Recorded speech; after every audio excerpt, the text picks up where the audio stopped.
La promozione e la valorizzazione soprattutto del territorio, ma soprattutto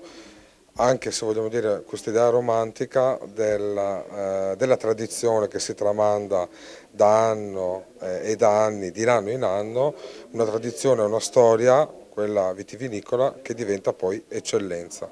Le aziende vitivinicole che poi diventano anche un volano per tutta quella parte di territorio della provincia di Treviso e della nostra regione, e che quindi ha tutta una serie di iniziative annesse e connesse che portano un grandissimo numero di visitatori e che fanno aumentare in modo esponenziale i numeri rispetto al turismo di prossimità. Da presidente di Umpli Veneto sono orgoglioso di essere a questa rassegna stampa, a questa 31esima rassegna stampa legata alle colline del Prosecco Conegliano Valdobbiadene. Dietro a questo mondo di rassegne c'è un volontariato, come abbiamo detto prima nella rassegna, invisibile, che lavora da quello che è il produttore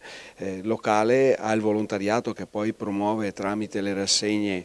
che promuove queste manifestazioni, e parliamo di, se parlo di Proloco, di 50.000 volontari che normalmente lavorano gratuitamente dietro le quinte e che ci permettono di vivere con soddisfazione e con comunicazione queste che sono le manifestazioni legate alla promozione del Prosecco. Per quanto riguarda il Veneto, siamo una delle regioni che ha il più alto numero di Proloco, che stanno crescendo in continuazione. Abbiamo 579 Proloco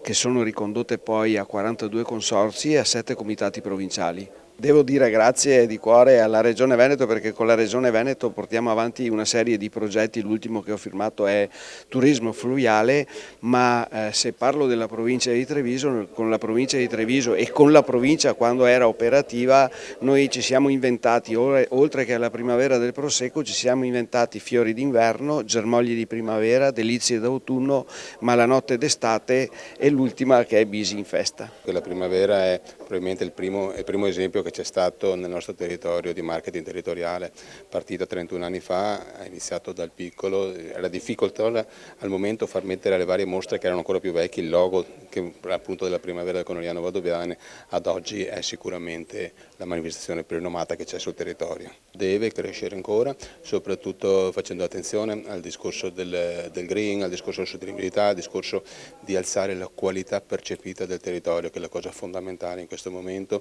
che questo può essere d'aiuto anche per il mondo vino. Per fare la differenza delle colline si deve sentire dal punto di vista della qualità e soprattutto dalla percezione a chi vive sulle colline di cosa si fa.